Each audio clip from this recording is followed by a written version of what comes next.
राधे राधे, जय श्री कृष्णा। मैं सीमा सिंह बड़ों को चरण स्पर्श, छोटों को प्यार और बराबर वालों को नमस्कार करती हूँ। आज मैं आपको चातुर्मास का पहला अध्याय सुनाने जा रही हूँ। अगर आप चातुर्मास का स्नान और व्रत कर रहे हैं तो साथ में आपको चातुर्मास के महात्म्य को भी सुनना चाहिए। मैं रोज आपको एक अध्याय और चातुर्मास से संबंध रखने वाली एक कथा को सुनाऊंगी। आइए अब हम चातुर्मास का पहला अध्याय सुनते हैं। आषाढ़ मास के शुक्ल पक्ष की एकादशी के दिन उपवास करके मनुष्य को भक्ति पूर्वक चातुर्मास का व्रत और स्नान शुरू करना चाहिए। जो मनुष्य चातुर्मास में स्नान, व्रत, दान, धर्म करते हैं उन्हें अश्वमेघ व राजसूय यज्ञ करने जितना फल मिलता है।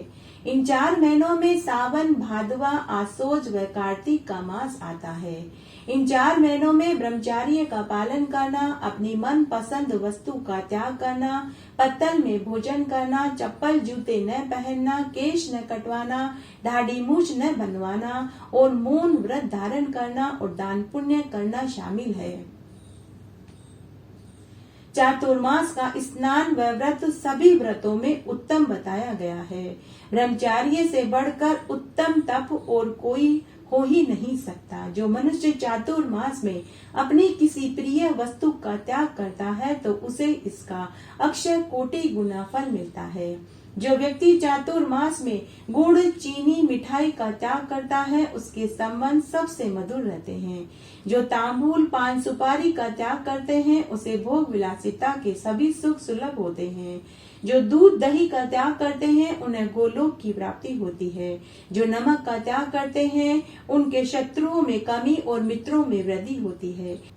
जो मौन धारण करते हैं उसके कई जन्मों तक किसी से कोई बैर भाव नहीं रहता। जो व्यक्ति आषाढ़ शुक्ल एकादशी से कार्तिक पूर्णिमा तक इन सभी नियमों को धारण करते हैं वे धन, धान्य, सुख, समृद्धि, पुत्र पौत्र से युक्त होकर इस जीवन के समस्त सुखों को भोग कर मरने के बाद परलोक में स्वर्ग में आनंद सुख भोगते हैं। इन 4 मास में शहद, अनार, नींबू, नारियल, मसूर की दाल, कांदा, लहसुन, बैंगन, हरी सब्जियों का त्याग कर देना चाहिए। चातुर्मास में झूठ, चोरी पर निंदा से बचना चाहिए। हमेशा सत्य बोलना चाहिए। चातुर्मास में कांसे व तांबे के पात्र में भी भोजन नहीं करना चाहिए। इस मास में पलाश के पत्ते, मदार के पत्ते और मिट्टी के बर्तन में भोजन करने का श्रेष्ठ फल बताया गया है। जो व्यक्ति इनमें भोजन करते हैं उन्हें चांद्रायन व्रत करने जितना फल मिलता है। और साथ ही चातुर्मास में शाकाहारी भोजन करने वाले को भी चांद्रायन व्रत करने जितना फल मिलता है। जो चातुर्मास में एक समय शाकाहारी भोजन करता है उन्हें अग्निष्टोम यज्ञ करने जितना फल मिलता है। जो मनुष्य पूरे 4 महीनों में फलाहार करके रहता है उसके सभी पाप उसी क्षण नष्ट हो जाते हैं। उन्हें मरने पर बैकुंठ का सुख मिलता है। अगर कोई व्यक्ति चातुर्मास में एक धान्य खाकर व्रत को धारण करता है तो उसे निरोगी कंचन जैसी काया सुलभ हो जाती है। जो व्यक्ति चातुर्मास में दूध और फल खाकर रहता है उनके सभी पाप धुल जाते हैं। चातुर्मास में ओम नमो नारायणाय मंत्र का जाप करने से कई गुना फल की प्राप्ति होती है। चातुर्मास में पवित्र नदियों में जाकर स्नान करने से उस मनुष्य के 7 जन्मों के पाप धुल जाते हैं। अगर पवित्र नदियों में जाकर स्नान करना संभव न हो तो घर में ही स्नान वाले जल में तिल, आंवले और बेल पत्र डालकर स्नान किया जाए तो उस मनुष्य को भी उतना ही फल मिलेगा जितना कि समस्त तीर्थों में जाकर स्नान करने से मिलता। चातुर्मास में जो व्यक्ति सिले हुए कपड़े नहीं पहनता, असत्य नहीं बोलता, मैथुन नहीं करता उसे अश्वमेघ यज्ञ करने जितना फल मिलता है। जो चातुर्मास में सत्य बोलता है उसके लिए मोक्ष के दरवाजे उसे खुले मिलते हैं। जो व्यक्ति चातुर्मास में योग्य ब्राह्मण को दूध देने वाली गाय, बछड़ा सहित दान करता है उसे कभी भी दरिद्रता का मुंह नहीं देखना पड़ता। उसे यम मार्ग के दुख भी नहीं देखने पड़ते। यम मार्ग उसके लिए आसान हो जाता है। उसे मरते समय की पीड़ा भी नहीं उठानी पड़ती। चातुर्मास में दान करने का भी अक्षय फल प्राप्त होता है। चातुर्मास में अन्न दान को श्रेष्ठ बताया गया है, क्योंकि अन्न दान से देवता, पितर और मनुष्य सभी को तृप्ति मिलती है। चातुर्मास में स्नान, व्रत, जप, दान सब अक्षय होकर फल देता है। श्री सरस्वती और गुरु के चरणों में नमस्कार। नारद जी कहते हैं कि हे ब्राह्मण, आपने बहुत से व्रतों का महात्म्य हमें सुनाया, जिनको सुनकर मैं अत्यंत तृप्त हो गया। अब आप कृपा करके मुझे चातुर्मास के व्रत का महात्म्य भी सुनाइए। इतना सुनकर ब्रह्मा जी कहने लगे कि हे देव ऋषि नारद, मैं तुमसे चातुर्मास व्रत का महात्म्य कहता हूँ, जिसके सुनने मात्र से इस भरत खंड में मुक्ति कुछ दुर्लभ नहीं रह जाती। इस संसार सागर को पार करने वाले भगवान, जिनके स्मरण मात्र से ही मनुष्य सब पापों से छूट जाता है। इस संसार में मनुष्य जन्म अत्यंत दुर्लभ है। अच्छे कुल में जन्म लेना उससे भी दुर्लभ है, और फिर सदाचारी होना, अच्छी संगति का प्राप्त करना तो और भी दुर्लभ है। भगवान की भक्ति और चातुर्मास के व्रत और स्नान तो सबसे शुभ कारक है। जो भगवान के आश्रित चातुर्मास के व्रत को करता है, उसी मनुष्य का जीवन सफल है। जो बुद्धिमान मनुष्य चातुर्मास में भगवान को प्रसन्न करता है, उसके सभी कार्य सफल हो जाते हैं। जो मनुष्य धैर्य धारण करके भी चातुर्मास में स्नान और व्रत नहीं करता, उसके शरीर में सैकड़ों पाप वास करते हैं। जो भगवान के शयन करने पर चातुर्मास में प्रातः काल का स्नान करता है, उसके सभी कृत्य सफल हो जाते हैं, उसको सभी सिद्धियां सुलभ हो जाती है, उससे कोटि देवता प्रसन्न रहते हैं। सभी मनुष्यों को चातुर्मास में नदियों में जाकर स्नान करना चाहिए। इससे 1000 जन्म के पाप क्षण भर में ही नष्ट हो जाते हैं। यदि कोई किसी झरने, स्रोत, तालाब, बावड़ी, कुएं पर स्नान करता है, उसके उसी क्षण 1000 पाप नष्ट हो जाते हैं। यदि पुष्कर, प्रयाग या किसी बड़े तीर्थ पर स्नान करता है, तो उसके पुण्य की संख्या का वर्णन तो कोटि देवता भी नहीं कह सकते। जो रेवा नदी, भास्कर नदी, सागर के संगम में चातुर्मास में एक दिन भी अगर स्नान कर ले, तो उसके सभी पाप नष्ट हो जाते हैं। जो भगवान के शयन में नर्मदा में 3 दिन भी स्नान कर लेता है, तो उसके 1000 पाप धुल जाते हैं। जो प्रातः एक पक्ष तक गोदावरी में स्नान करता है, वह सब पाप कर्मों से मुक्त होकर भगवान के सायुज्य लोक को पाता है। चातुर्मास में तिल, आंवला और बिलपत्र के जल से स्नान जो करता है, उसके सभी पाप धुल जाते हैं। भगवान के पैर के अंगूठे से निकलने वाली गंगा का जो चातुर्मास में प्रातः समय स्मरण भी कर ले, तो उसके स्मरण करने मात्र से ही उसके कई जन्मों के पापों का नाश हो जाता है। फिर स्नान का तो कहना ही क्या। जो चातुर्मास में भगवान के चरणामृत को सिर पर धारण करता है, उसके जन्म जन्मांतर के पाप भस्म हो जाते हैं। आगे ब्रह्मा जी देवऋषि नारद से बोले कि हे नारद, चातुर्मास में स्नान करने से मनुष्य देवता के तुल्य हो जाता है, और स्नान से 10 गुना फल, भगवान के नाम का स्मरण करने से जो फल मिलता है, यही चातुर्मास में 10 गुना होकर फल देता है। बिना स्नान के सभी कार्य निष्फल हो जाते हैं। स्नान ही सत्य सनातन धर्म है। इससे धर्म, अर्थ, काम, मोक्ष की फल की प्राप्ति होती है, जिससे मनुष्य जन्म मरण से रहित हो जाता है।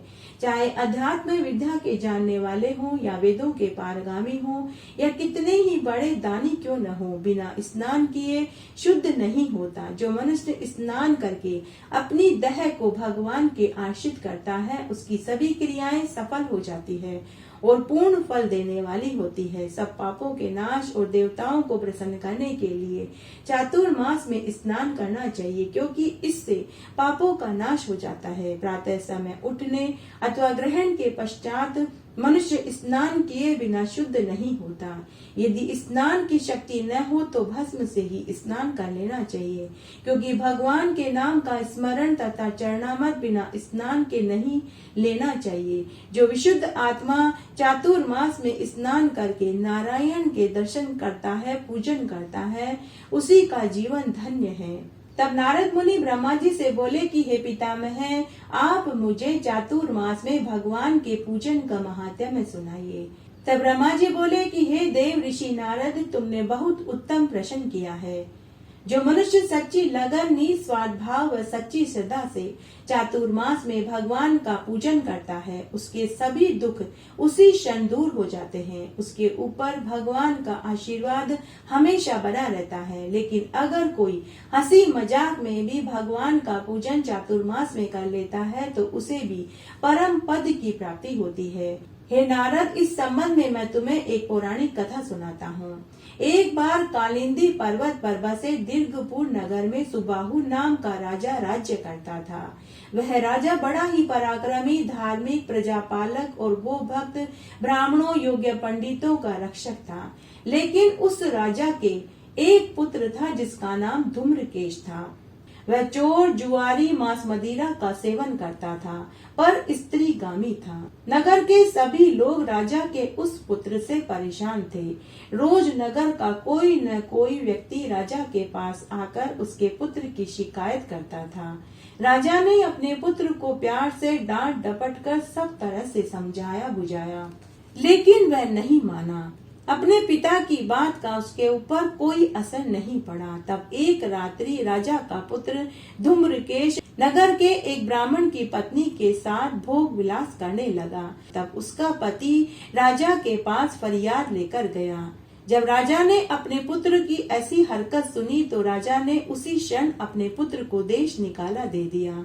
धूम्रकेश दूसरे देश में जाकर चोरी चकारी करने लगा, मांस मदिरा खाने लगा। रोज रात्रि को वह अलग अलग वेश्याओं के पास जाने लगा।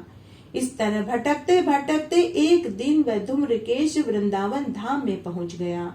तब धूम्रकेश को एक सत्यव्रत नाम का एक ब्राह्मण मिला जो विष्णु भगवान का परम भक्त था।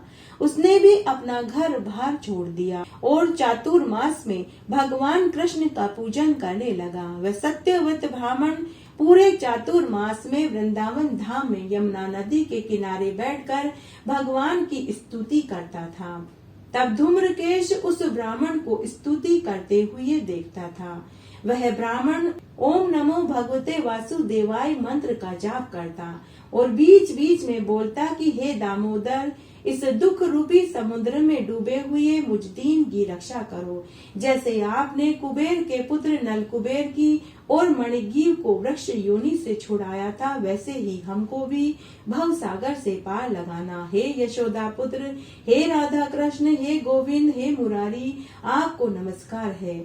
इस प्रकार वह सत्यव्रत ब्राह्मण भगवान की स्तुति करता। उसे स्तुति करते हुए वह धूम्रकेश रोज देखता था। देव योग से वह धूम्रकेश उस सत्यव्रत ब्राह्मण को कौतूहल वश इसी तरह रोज उसे पूजा करते हुए देख रहा था। चातुर्मास का महीना चल रहा था। तब उस धूम्रकेश को उस ब्राह्मण के ऊपर हंसी आ गई। तब वह धूम्रकेश शराब आदि पीकर हमेशा की तरह रात्रि में वेश्या के पास गया।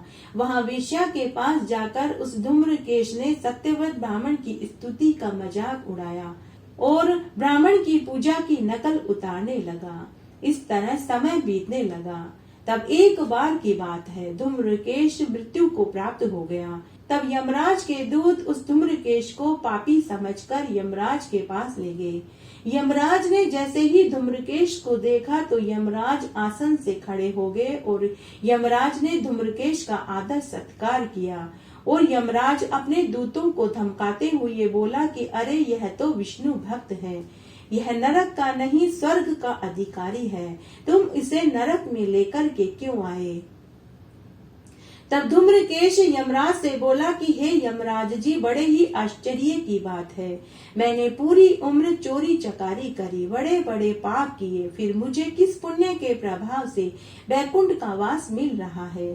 तब यमराज ने कहा कि हे धूम्रकेश, माना कि तुमने पूरा जीवन पाप किया, चोरी चकारी करी, वेश्यागामी में लीन रहे, लेकिन मरने से कुछ समय पहले वृंदावन धाम में चातुर्मास में तुमने समय बिताया और एक ब्राह्मण को रोज स्तुति करते हुए देखा और सुना, और साथ ही तुमने हंसी में ही सही लेकिन तुमने तुमने भगवान की स्तुति करी, इसीलिए तुम्हें नरक का वास नहीं बल्कि बैकुंठ का धाम मिलेगा। यमराज आगे बोले कि हे धूम्रकेश, तुम सुनो, भगवान की भक्ति 9 तरह से की जाती है। कथा सुनने से राजा परीक्षित, कीर्तन करने से सुखदेव, स्मरण करने से प्रहलाद, पाद सेवा से लक्ष्मी, पूजन से पृथु, वंदना से अक्रूर, दास भाव से सुग्रीव, मित्र भाव से सुदामा और अर्जुन, आत्मनिवेदन से राजा बलि। जिस प्रकार वे परम पद को प्राप्त हुए, उसी प्रकार से तुमने हास्य भाव से ही सही, लेकिन तुमने चातुर्मास में भगवान की पूजा और स्तुति करी, इसलिए तुम नरक के नहीं बैकुंठ के अधिकारी हो गए हो। जो कोई भी चातुर्मास में वृंदावन और मथुरा के धाम में भगवान की पूजा और स्तुति करते हैं, उन्हें मरने के बाद बैकुंठ का वास मिलता है। इस तरह आज हमने चातुर्मास का पहला अध्याय सुना। आशा करती हूँ यह आपको जरूर पसंद आएगा। मेरे साथ बने रहने के लिए आपका धन्यवाद। आगे आने वाली कथा कहानियों के लिए भी आप इसी तरह मेरे साथ बने रहें। धन्यवाद।